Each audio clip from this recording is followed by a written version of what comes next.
I'm here awkwardly talking to a camera in a park. So assuming I'm gonna learn something making this movie, I kind of want to share some knowledge along the way. So I decided I was gonna start with a video talking about the visuals of making a noir film. I assume I haven't done it yet.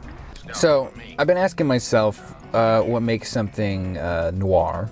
Is it being black and white? Is it dramatic, low-key lighting? Is it the tone of the film? Is it the type of plot? Is it this shot of event that I have the camera pointed at while I'm doing this voiceover? Maybe. I don't really have an answer for any of this.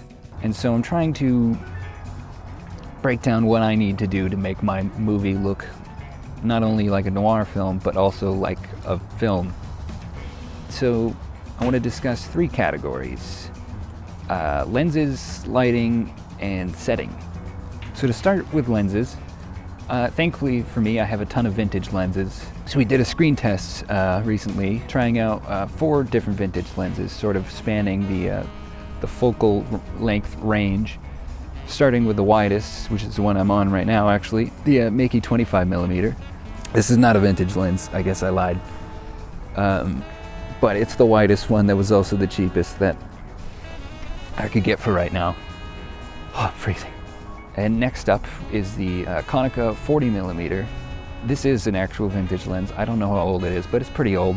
This is more for portraits and things like that, some close-up scenes. And the next is one I just bought, the Helios 44-2. If you know anything about lenses, you've probably heard a million people talk about it. It's an old Russian lens, and it's just really strange and has what would probably be considered flaws by some, but it really just adds a lot of character to it. And so this is going to be, I think, the main sort of close-up lens for the film. And then on the telephoto end of the range, we have the Vivitar 135, which I've already discussed in another video, which if I can figure it out, maybe you can click on it or something.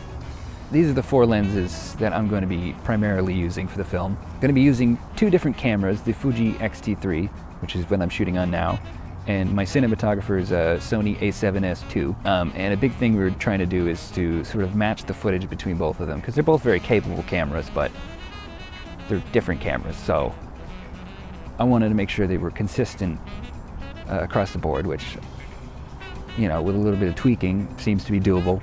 And so the other 2 categories, I mean, it all sort of falls together to make the final image look like a movie versus a video. And right now, this doesn't look like a movie. I'm sitting on a picnic table in a random park, which could look like a movie if, you know, the lighting was different or, say, the composition was better. On one hand, I wrote the script very aware of the fact that I'm going to be shooting it in places that I can afford to shoot it at. I was aware that there was going to be a lot of shooting in friends' houses, in my apartment, and work, and just random little places. And so these places don't generally look like they belong in a movie, because they're not movie sets. And that's where lenses and lighting can come into play. You might have a room that, you know, if fully lit, you can see all the things that don't really fit in the scene. This can, you know, be hidden with a lens. You shoot a scene of somebody sitting at a kitchen table. If I'm on this lens, this wide lens, you can see the rest of the kitchen, and you can see that it looks just like some random dude's kitchen, which can be fine if the rest of the scene fits. But if I was to shoot on a tighter lens, then you get less of the background and more of the subject, the person in the scene. So let's pretend I'm still in the same place I was in earlier, because I'm not. One of the things I was talking about I need to expand upon. It's a very cliche, like, you know, indie thing to do, to just have the, you know, use close-ups all the time to avoid the fact that you don't have anything around you that, you know, fits in the scene, or your compositions are terrible, so, oh, let's just get a close-up of a face. There's good videos on that. D4 Darius has a good video on using close-ups too much or not enough, or however you want to take it. And so obviously I'm not trying to say just use close-ups.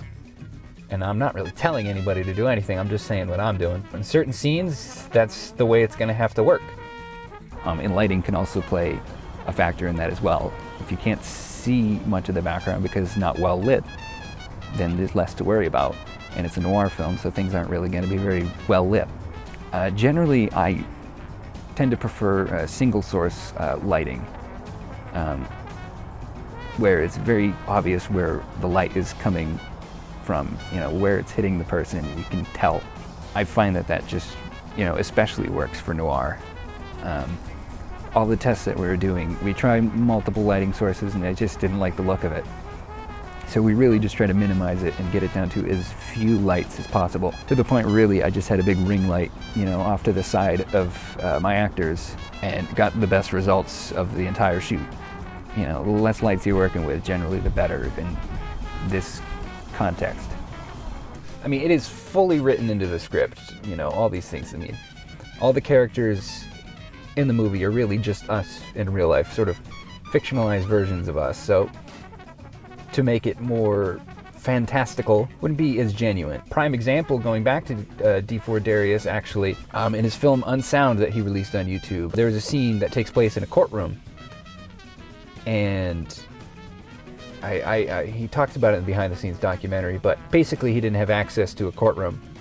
So he just set it, I think, in like a college, you know, meeting room or something like that. And just used close-ups on the two characters' faces. And, you know, the audio fit the courthouse scene, so you felt like you were in a court scene. And it worked, just seeing their faces. And I think that's the kind of creative sort of thing that you have to do to make it feel bigger than it is. You gotta kind of cheat, and you gotta kind of lie to the audience in some ways, and that's the whole point of making a movie. So through my ramblings, what am I trying to say? What am I trying to break down here? Guess it would be... God, I gotta get used to the fact that there's a mic on me. You know, choose lenses that fit the scene, not over-relying on close-ups. I'm going for vintage lenses because they're cheap, and also this movie's supposed to look old, so I think that works. Lighting, I like to keep it simple.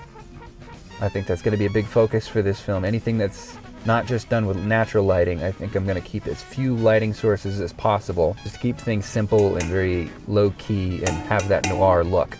For settings, well, I feel like setting really just ties into all of it.